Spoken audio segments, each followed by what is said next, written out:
Good morning. Every day, I think I'm going to give a fact about myself. Today's fact would be I'm not a negative person, but you also got to understand that I'm not a super positive person. So if I come in, if I start dating or I come in contact with somebody that's like hitting numbers on the negative, on that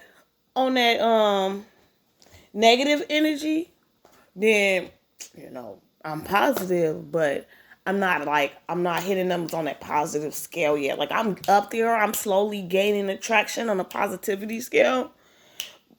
But so I won't be toxic, but a negative plus a positive. If the negative is higher than the positive, then the negative is gonna win. I'm not saying it's right, but that's what happened. And then at the end, if you stick around all the way to the end, then I will also be doing some nosy tips. Nosy tips. Okay, girl.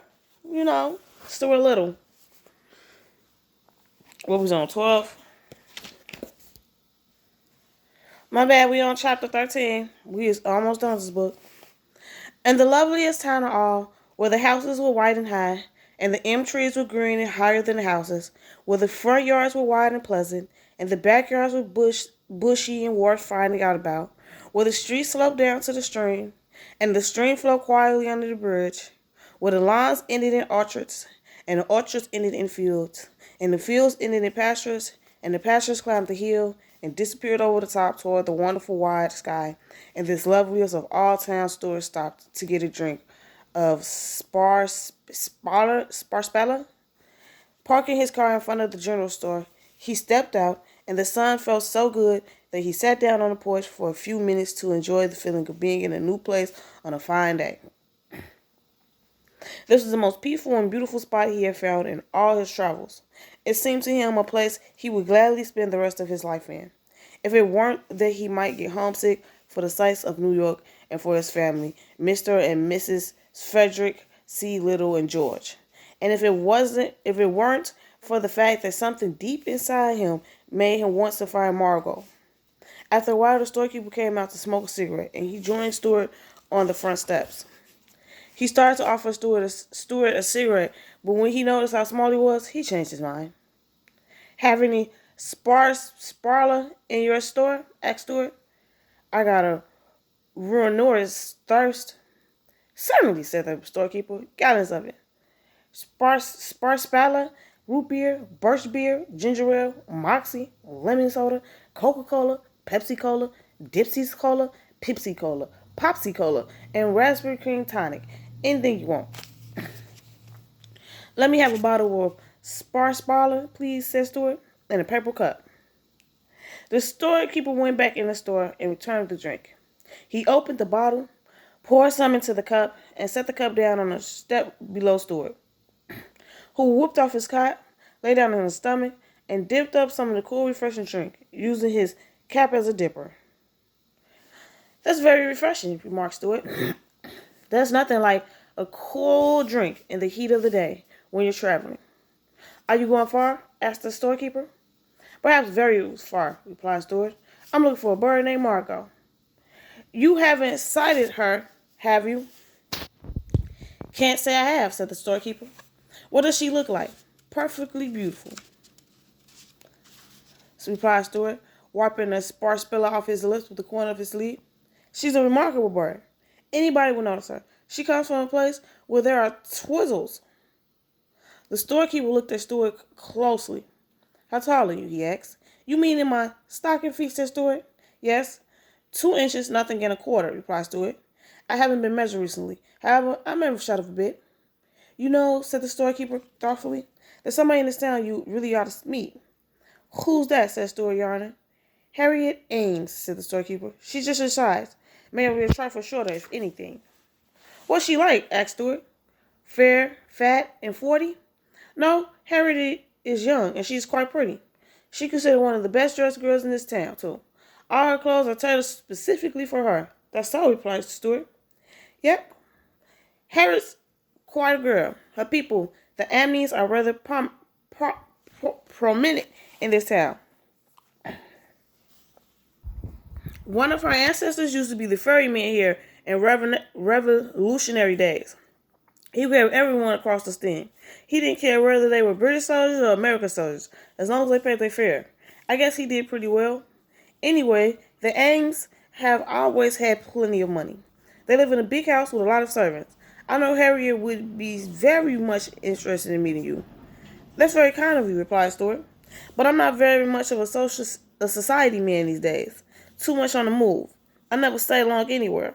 I belong to a town and blow right out again here today, going tomorrow. A will-o-wisp. The highways and byways are where y'all find me, always looking for Margot. Sometimes I feel that I'm quite near to her, and that she's just around the turn of the road. Other times I feel like I'll never find her, and never hear her voice again. Which remind me, it's time I was on my way. Stuart paid for his drink, said goodbye to the storekeeper, and drove off. But Amos Crossings seemed like the finest town he had ever known. And before he reached the end of the main street, he swerved sharp left, turned off into a dirt road, and drove down a quiet spot of the bank of the river. That afternoon, he swam and lay on his back on the mossy bank, his hands crossed under his head. His thoughts returned to the conversation he had with the storekeeper. Harriet Amos, he murmured. Evening came and the steward still lingered by the stream. He had a light supper of cheese sandwich and a drink of water, and spent the night in the warm grass with the sound of the stream in his ears. In the morning, the sun rose warm and bright, and Stuart slipped into the water again for an early dip. After breakfast, he left his car hidden under a skunk cabbage leaf and walked up to the post office. While he was filling his foundation pen from the public ink well, he happened to glance toward the door, and what he saw startled him so that he almost lost his balance and fell into the ink. A girl about 2 inches high had entered and was crossing the floor toward the mailboxes. She wore sports clothes and walked with her head held high. Her hair was steaming with a flower. Stuart began to tremble with excitement. Must be the Amos girl, he said to himself. And he kept out of sight behind the inkwell as he watched her open her mailbox, which was but a quarter of an inch wide, and pull out her letters. The storekeeper told the truth. Harriet was pretty, and of course she was the only girl Stuart had ever encountered who wasn't miles and miles taller than he was. Stuart figured that the two of them were to walk along together, but head would come a little higher than his shoulders. The idea filled him with interest. He wanted to slide down to the floor and speak to her, but he didn't dare. All his boldness had left him, and he stayed hidden behind the inkwell until Harriet had gone. When he was sure that she was out of sight, he stole out of the post office and slunk down the street to the store, half hoping that he would meet the beautiful little girl, half fearing that he would. "Have you any Gray's sanitary?" asked the storekeeper. "I'm behind in my correspondence." The storekeeper helped Stuart up onto the counter and found some letter paper for him. Small paper marked with the letter L. Stuart whipped out his fountain pen and sat down against a 5-cent candy bar and began a letter to Harriet. "My dear Miss Amos," he wrote, "I'm a young person of modest proportions. By birth, I am a New Yorker, but at the moment I am traveling on business of a confidential nature. My troubles have brought me to your village. Yesterday, the keeper of your local store, who has an honest face and an open manner, gave me a most favorable report of your character and appearance." At this point in the letter, Stuart's pen ran dry from the long words, and Stuart had to get the storekeeper to lower him head first into a bottle of ink so he could refill the pen. Then he went back to writing his letter. "Pray forgive me, Miss Amos," continued Stuart, "presuming to strike up an acquaintance on so slender an excuse as our physical similarities. But of course the fact is, as you yourself must know, there are very few people who are only 2 inches in height. I say 2 inches. Actually, I am somewhat taller than that. My only drawback is I look somewhat like a mouse. I am nicely proportioned, however, and also muscular beyond my years. Let me be perfectly blunt. My purpose in writing this brief note is to suggest that we meet. I realize your parents may object to the suddenness and directness of my proposal, as well as to my somewhat mouse-like appearance. So I think probably it might be a good idea if you didn't mention the matter to them. What they don't know won't hurt them. However, you'll probably understand more about dealing with your father and mother than I do. so I won't attempt to instruct you, but will leave everything to your good judgment. Being an outdoors person, I am camped by the river in a trusted spot at the foot of Tracy's Lane. Would you care to go for a paddle with me in my canoe? How about tomorrow afternoon towards sundown, when the petty annoyance of the day are behind us, and the river seems to flow more quietly in the long shadows of the willows. These tranquil spring evenings are designed by special architects for the enjoyment of boatmen. I love the water, dear Miss Amos, and my canoe is like an old and trusted friend. Stuart forgot in the excitement of writing Harriet that he did not own a canoe. If you wish to accept my invitation, be at the river tomorrow about 5 o'clock. I shall await your arrival with all the eagerness I can muster. And now I must close this offensive letter and catch up to my affairs. Yours very truly, Stuart Little. Wow. After Stuart had sealed his letter in the envelope, he turned to the storekeeper. Where can I get hold of a canoe, he asked. Right here, replied the storekeeper. He walked over to his souvenir counter and took down a little birch bark canoe with the words "Summer Memories" stamped on the side. Stuart examined it closely. Does she leak? Asked Stuart. It's a nice canoe, replied the storekeeper. Bending it gently back into shape with his fingers, it would cost you 75 cents plus a penny tax. Stuart took out his money and paid the man. Then he looked inside the canoe and noticed that there were no paddles. What about paddles? He asked, making his voice sound businesslike. The storekeeper hunted down amongst the souvenirs, but he couldn't seem to find any paddles. So he went over to the ice cream counter and came back with 2 little cardboard spoons, the kind you use for eating ice cream on picnics. These will work all right as paddles, he said. So Stuart took the spoons, but he was disgusted with the looks of them. They may work out all right, said Stuart, but I would hate to meet an American Indian while I had one of these things in my hands. Really, boy? The storekeeper carried the canoe and the pedals out in front of the store and set them down in the street. He wondered what this tiny boatman would do next, but Stuart never hesitated. Taking a piece of thread from his pocket, he lashed the paddles to the thwarts, swung the canoe lightly up on his head, and walked off with it calmly as though he were a Canadian guide. He was very proud of his ability with boats, and he liked to show off. Okay, the first book you got to choose from is The Battle of Jericho. And The Battle of Jericho is by Sherman M. Draper.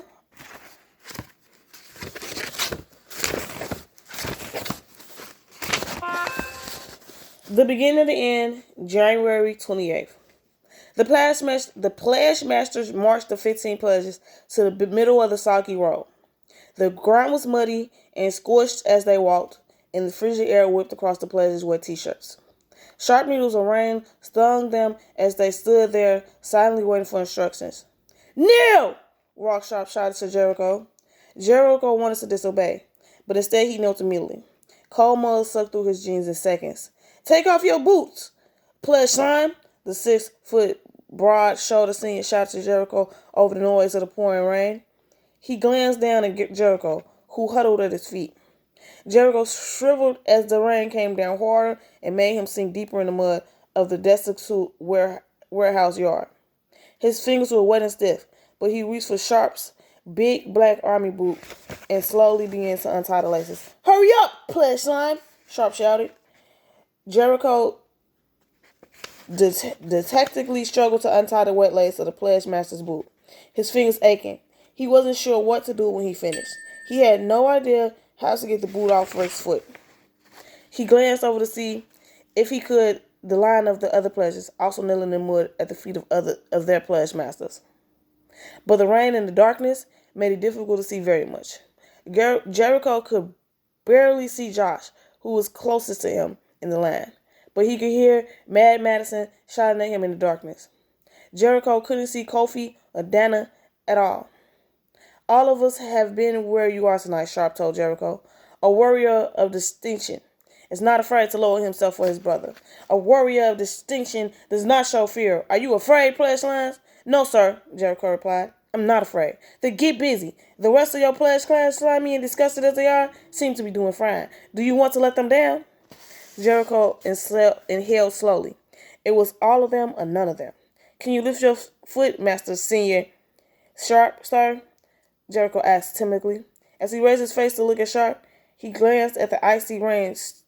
He gasped as the icy rain struck his eyes. Did I give you permission to speak, Pledge Slime? Sharp snarled. Jericho said nothing, but Rick lifted his right foot, using Jericho's head to balance himself. Jericho pulled the boot off with difficulty. He was afraid that he would fall or make Rick fall as he tugged at the boot. Either would have been disastrous, but he managed to get the boot off smoothly. The stench of Rick Sharp's foot was enough to make Jericho choke. Now take off the sock, Rick barked.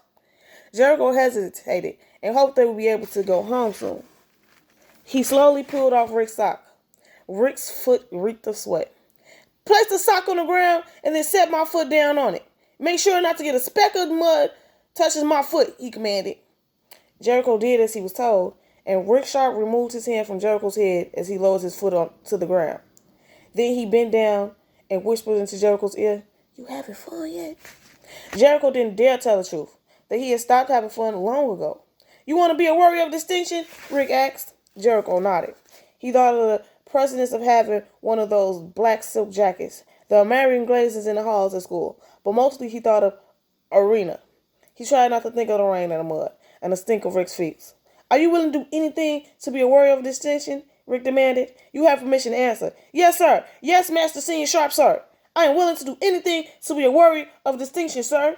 Jericho repeated the words that he and the other players had been chanting automatically since the process began, but he wasn't sure if he meant them anymore. "Are you willing to do anything to help the others become warriors of distinction?" Walk demanded. "Anything, sir." Jericho just wanted this to be over. "Then suck my big toe." Sir, Jericho wasn't sure if he had heard correctly. "If you want to be a warrior of distinction, you must suck my big toe. Now." Jericho looked around desperately.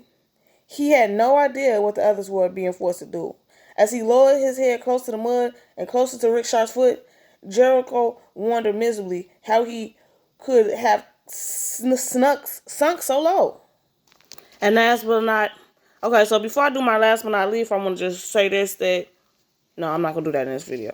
So last but not least, we have the Sisterhood of Blackberry Corner, Chapter 3. There was never enough pigs in the blankets to go around. The half a dozen women in attendance at the Ladies of Blessed Harvest meeting might have gotten 2 each. Not that Bonnie kind of even cared for pigs in the blanket in the first place. But she did know that the lack of the food was avoidable.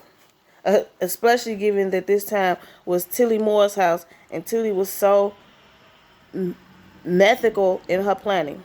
Whatsoever, Tilly was the first to gossip about everyone's unkept house or unkept kids.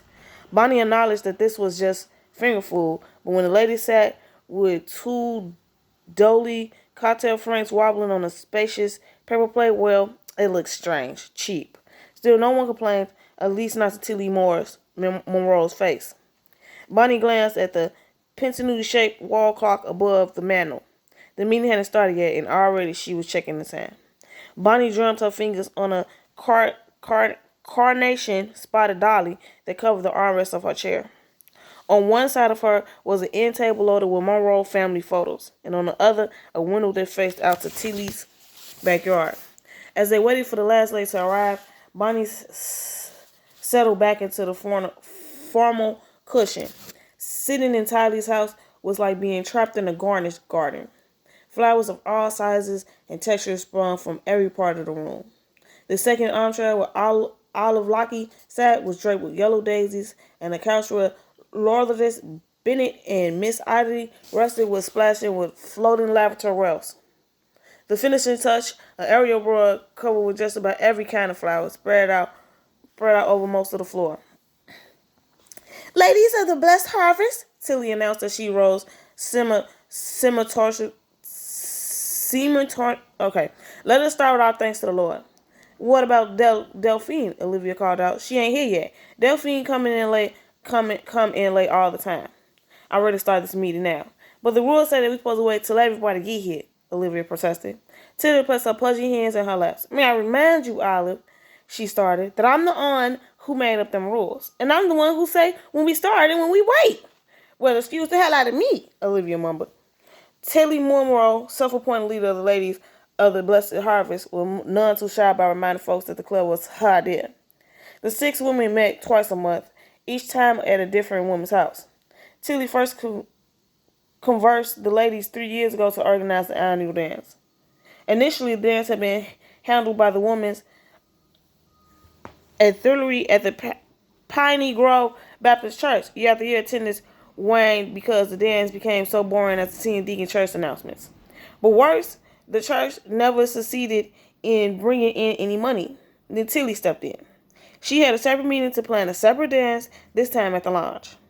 Not only did the affair bring in money, but folks proposed to having the best time ever. Bonnie knew it because the dance was at the lodge instead of the church. Most could party without the sanctuary of the altar right above their heads.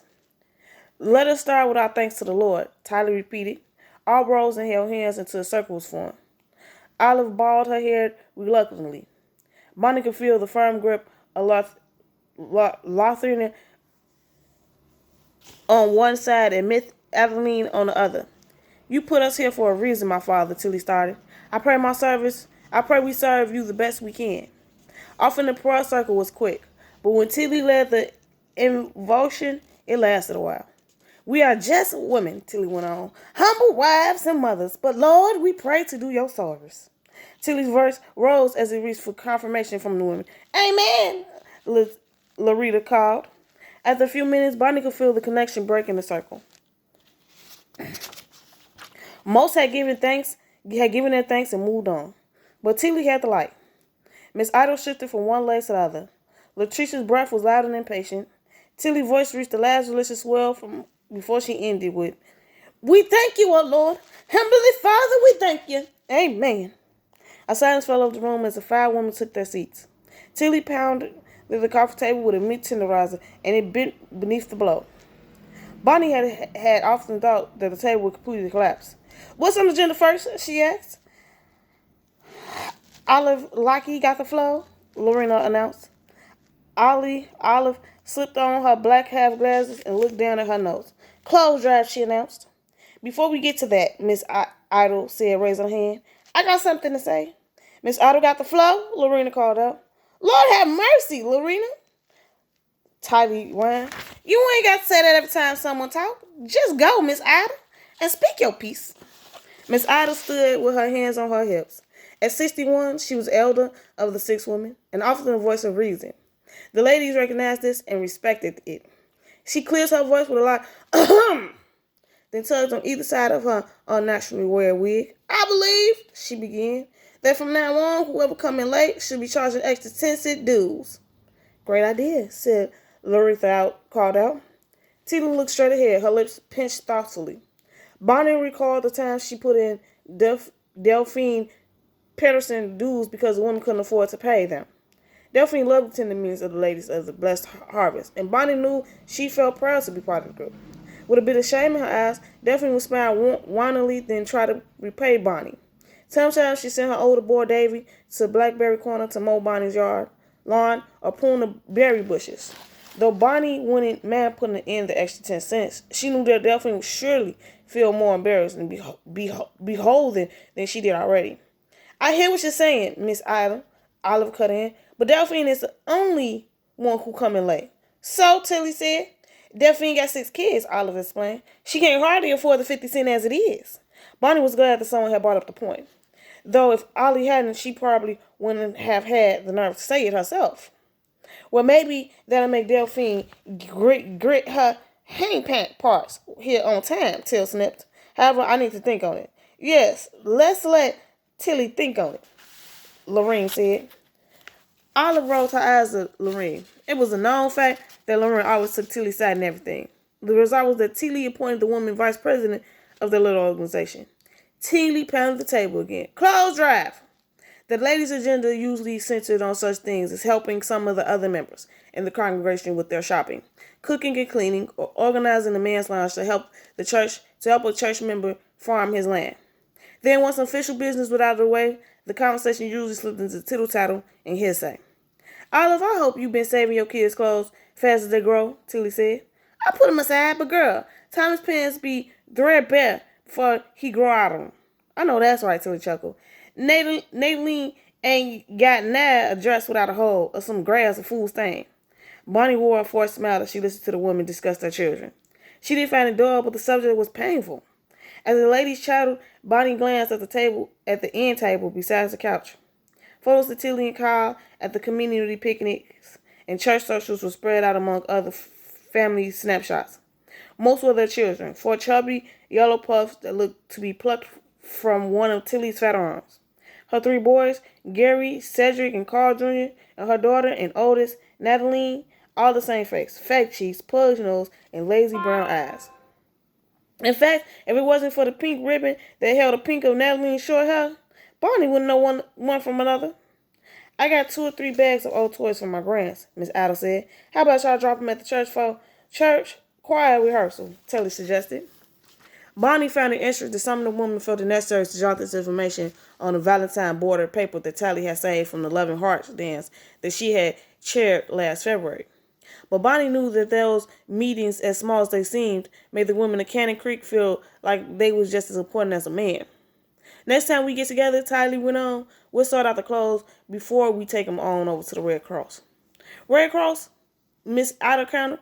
God ain't studying about no Red Cross. Plenty of folks right here and the 3 sisters need them clothes. That is the truth, Olive climbed in. T locked her arms across her heavy chest. All right, she huffed. If you want to leave them at the church, then go on and leave them at the church. Whether at the Red Cross or at the church, Bonnie always knew that all but Tylee would be sorting clothes. Tylee was good at rallying folks, but come time to step into action, she often disappeared, leaving the girls' work to the other ladies. It was Bonnie who tended to the old folks that couldn't shop for themselves. It was Miss Ida administered to the sick and shut-in, and Olive and Bonnie both sat with folks' children when they needed a night out. Just then the bell rang. Tylee poked her head out into the hall. Natalie, she called, let Miss Delphine in. While with the 4 girls and 2 boys, age ranged from 3 to 17, Daphne was always a bit frazzled. Her clothes were hardly ever ironed, and she wore her hair into 2 frizzy braids. Bonnie understood why she often went unkept. Daphne tended to her kids first, and surely, after planting the heads of her 4 young girls, the woman barely had the energy to do her own. Excuse my lateness, she said. Mariah and Sissy both got a devil of a cold, and my youngest. Next order of business, Toddy said, annoying the woman's rambling. Daphne took a seat on the couch. She waved at Bonnie across the floor, and Bonnie gave a tiny wink. Everybody, bring their receipts, Tally asked. The light cinnamon scent of Daphne gum, a Sunday service stamp, came from open handbook bags as the women eagerly removed their receipt cards. Bonnie pulled out her recipe cards. Bonnie pulled out her recipe for blackberry cobbler and passed it to Miss Idle, while Olive handed her recipe to Bonnie. Tata had come up with a new twist for the bake sale this year. Each woman was to prepare another's favorite dessert. Bonnie recognized that this was a recipe for disaster because if one woman happens to bake a dish better than the original, there would be no end of the grief. But Tylee felt this was a very clever idea. So Bonnie contagiously accepted Olivia's recipe for red velvet cake. I didn't write it in the recipe, Olive revealed to Bonnie. But for the cake batter, yes, Bonnie said, trying to free entrance. Instead of red dye, I use a cup of beet juice. Shut your mouth, girl. It make the batter a sweeter taste. Don't tell nobody I told you this, Bonnie Wilder. Bonnie raised her palm toward the heavens. Olive flashed a trusting smile, then turned back to the room. As Tylee went on about pricing for the bake sale, Bonnie's attention drifted out the back window. A pink sheep bellowing on the clothesline had caught onto the branch of a carport tree. Pale pink glorious tinted the yard. About 100 feet away from the house, Bonnie caught sight of the very edge of the creek. A soft wave rippled in the waters. Though Blackberry Corner was 9 miles away from here, the creek followed by both her and Tylee's back door. And I think I'm going to leave it right there. And we're going to go on. And the next 2 videos probably won't have an intro because it's just a go on. Just to go on. And remember to leave a like, leave a comment. You don't got to subscribe. You don't know me. You just trying to get to know me. And we out.